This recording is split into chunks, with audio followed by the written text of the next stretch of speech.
Welcome बच्चों, आज से हम शुरू कर रहे हैं विज्ञान भारती थर्ड अभ्यास कार्य पुस्तिका कक्षा 8। आज हम सॉल्व कर रहे हैं अभ्यास कार्य पुस्तिका विज्ञान कक्षा 8 पाठ 2 मानव निर्मित वस्तुएं। इकाई 2 मानव निर्मित वस्तुएं। प्रश्न 1, निम्नलिखित प्रश्नों के सही विकल्प छांटिए। का निम्नलिखित में कौन सी वस्तु मानव निर्मित नहीं है? सीमेंट, साबुन, सुई या हींग। तो यहाँ पे बच्चों जो हींग है वो प्राकृतिक पदार्थ है, बाकी सब जो है वो मानव निर्मित पदार्थ हैं। चलिए आगे बढ़ते हैं। ख, इनमें से जैव निम्नीकरणीय नहीं है। जैव निम्नीकरणीय का क्या मतलब है? कि जो आसानी से नष्ट हो जाए।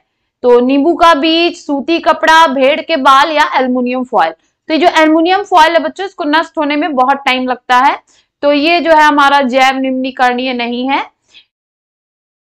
ये हमारा जैव अनिम्नीकरणीय। तुम्हारा सही ऑप्शन क्या हो जाएगा? ऑप्शन ब, एल्युमिनियम फॉयल।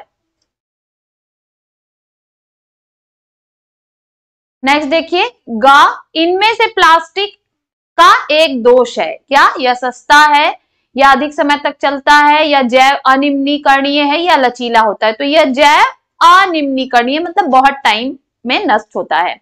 घ, मृतिका बनाई जाती है।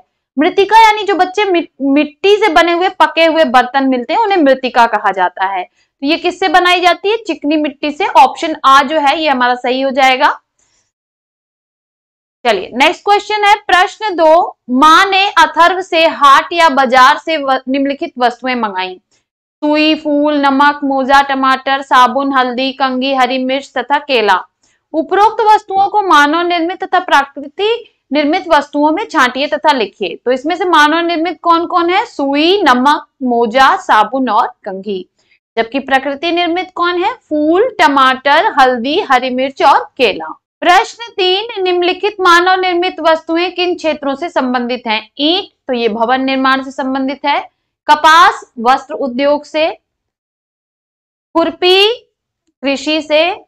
बर्तन, घरेलू उपयोग से। एंटीबायोटिक, औषधियों से। चलिए आगे बढ़ते हैं। प्रश्न 4, निम्नलिखित शब्दों का सही मिलान दिए गए शब्दों से करते हुए बॉक्स में लिखिए। तो औषधि, इन सब में से औषधि कौन है? पैरासिटामोल। सूती वस्त्र किससे बनता है? कपास से। भवन निर्माण में किसका इस्तेमाल होता है? सरिया का।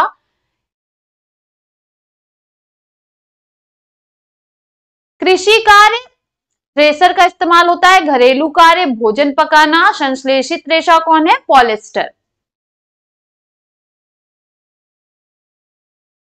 पांचवा प्रश्न है, निम्नलिखित कथनों के सम्मुख सत्य अथवा असत्य लिखिए। पहला है, थर्मोप्लास्टिक का पुनः चक्रण करके इसका उपयोग नहीं किया जा सकता। तो ये असत्य है बच्चों, थर्मोप्लास्टिक को बार बार उपयोग किया जा सकता है। टेफ्लॉन नॉन स्टिक बर्तनों पर उष्मारोधी परत चढ़ाने के काम आता है। तो ये सत्य है बच्चों। फलों के छिलके की प्रकृति जैव अनिम्नीकरणीय होती है। ये असत्य है बच्चों, फलों के छिलके तो बहुत आसानी से नष्ट हो जाते हैं। मेलामाइन का प्रयोग बर्तन बनाने में किया जाता है। ये सत्य है। साधारण कांच बनाने में पोटेशियम कार्बोनेट का प्रयोग होता है। ये असत्य है बच्चों।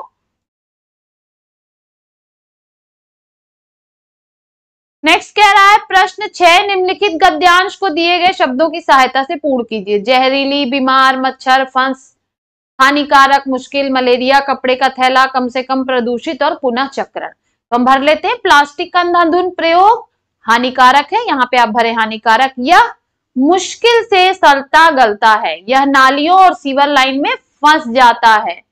इससे पानी इकट्ठा हो जाता है और मच्छर पनपते हैं, जिससे मलेरिया फैलता है। जानवर इसे खाकर बीमार पड़ जाते हैं। अतः हमें प्लास्टिक का प्रयोग कम से कम करना चाहिए।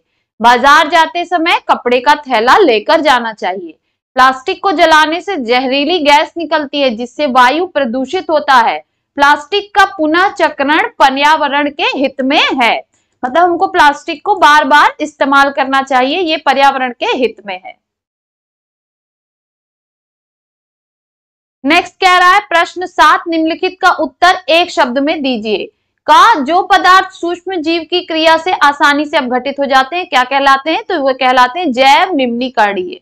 खा जो प्लास्टिक गर्म करने पर मुलायम तथा ठंडा करने पर कठोर, पुनः गर्म करने पर मुलायम हो जाते हैं, कहलाते हैं क्या? थर्मोप्लास्टिक। जो पदार्थ प्राकृतिक क्रियाओं द्वारा सरलता से विघटित नहीं होते क्या कहलाते हैं? जैव अनिम्नीकरणीय। जो प्लास्टिक गर्म करने पर मुलायम तथा ठंडा करने पर कठोर किंतु पुनः गर्म करने पर फिर मुलायम नहीं होते क्या कहलाते? मतलब एक बार गर्म करके ठंडा कर लिया तो दोबारा इसको यूज नहीं कर सकते, इसको हम कहते हैं थर्मोसेटिंग प्लास्टिक।